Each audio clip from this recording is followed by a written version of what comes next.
Howdy, y'all. It's Reese, aka Bearman Prime, on this April 6th. Welcome back to my Read the Bible in a Year series. Thank you again for joining me. Card in the top right hand corner for the rest of the playlist, and please hit the like button, that subscribe button, that notification bell so you stay caught up.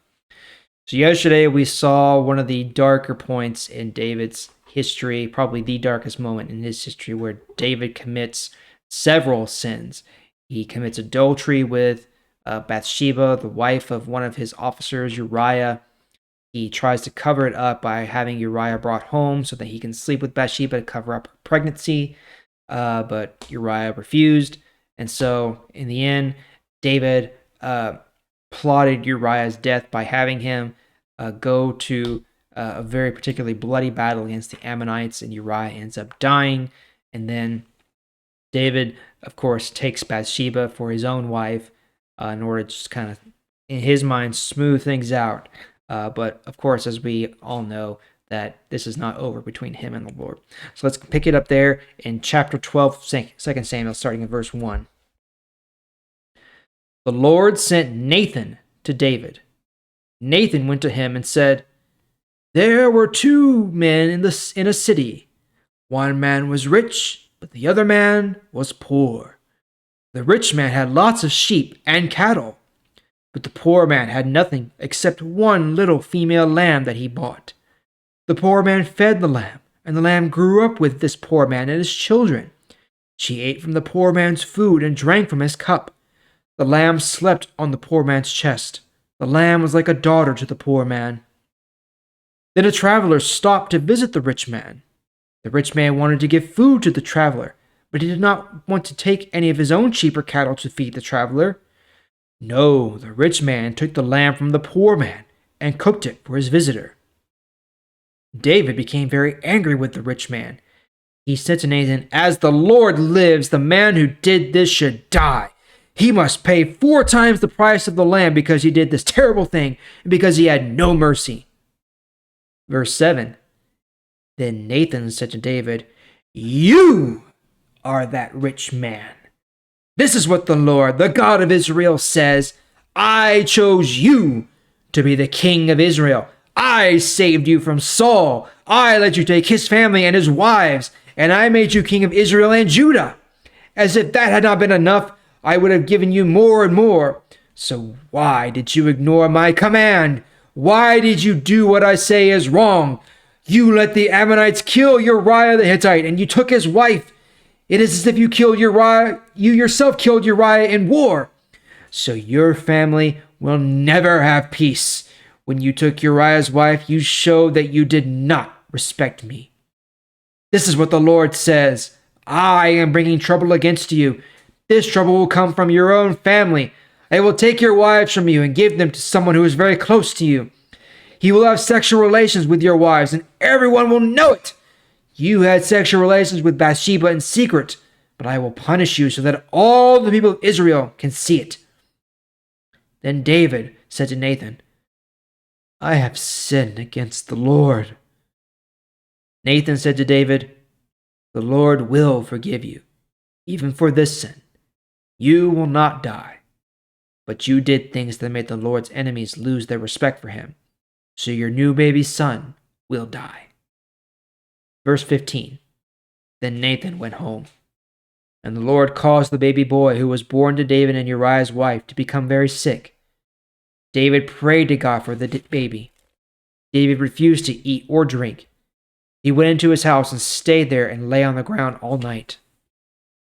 The leaders of David's family came and tried to pull David up from the ground, but he refused to get up. He refused to eat with these leaders. On the 7th day, the baby died. David's servants were afraid to tell him that the baby was dead. They said, "Look, we tried to talk to David while the baby was alive, but he refused to listen to us. If we tell David that the baby is dead, he might do something bad to himself." David saw his servants whispering and understood that the baby was dead. So David asked his servants, "Is the baby dead?" The servants answered, "Yes, he is dead." Then David got up from the floor. He washed himself. He changed his clothes and got dressed. Then he went into the Lord's house to worship. After that, he went home and asked for something to eat.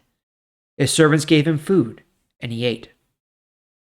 David's servants asked him, "Why are you doing this?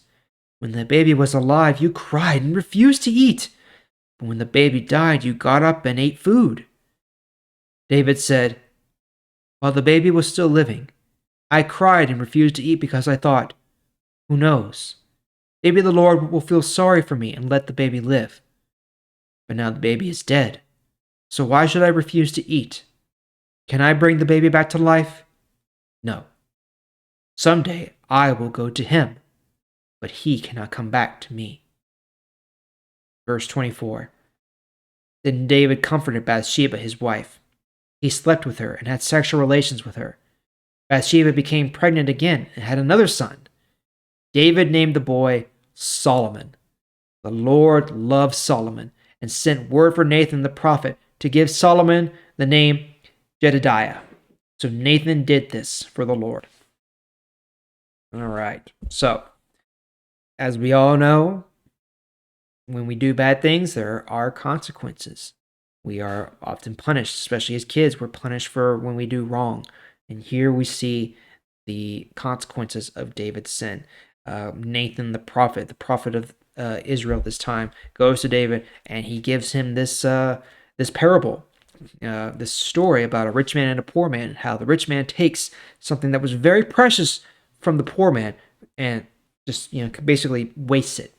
And David's so angry with the rich man. He's like, that person should not be allowed to live. They should have to, pay and be forced to be punished. Nathan's like, yeah, that's you, man. You messed up. You had your friend Uriah killed. You slept with his wife. You took her for your own wife. And now the Lord is going to cause trouble, not just for you yourself personally, but your family as well. Your family is going to have a lot of issues. And that is actually true. David, the line of David had a lot of issues afterwards. Not immediately, but later on down the road, unfortunately. And then, of course, David, he's not in denial. He knows he messed up now. And he sees it. He sees it very clearly. And he is so repentant. He's just so distraught. He's surely begging the Lord for mercy. And the Lord is kind. He showed mercy to David, said, "You're not going to die. Your wife's not going to die. But this baby is.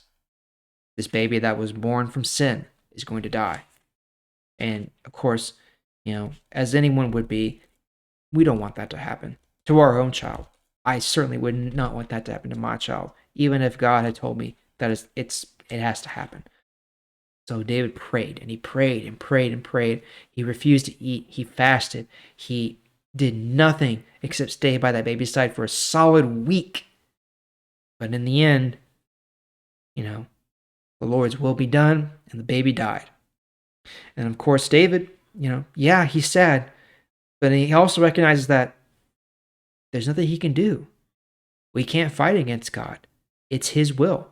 And one day he will see him again. Just like, when we lose loved ones, we don't want them to go any more than he wanted his baby to go. Right? It's always sad. And it's okay to be sad. But in the end, those of us who believe, we will see them again one day. We will go to them. They can never come back to us. But we will go to them one day. And so David's like, there's no point. There are better things to do now. The baby is gone. I will see him again, but now I must continue on. And so there you have it. And then at the end of the chapter, we saw the birth of David's heir, his eventual heir to the throne of Israel, Solomon. We will learn more about Solomon as we continue on in the story. But that's all for today. Thank you again for joining me. I sure do appreciate it, and I'll see y'all tomorrow.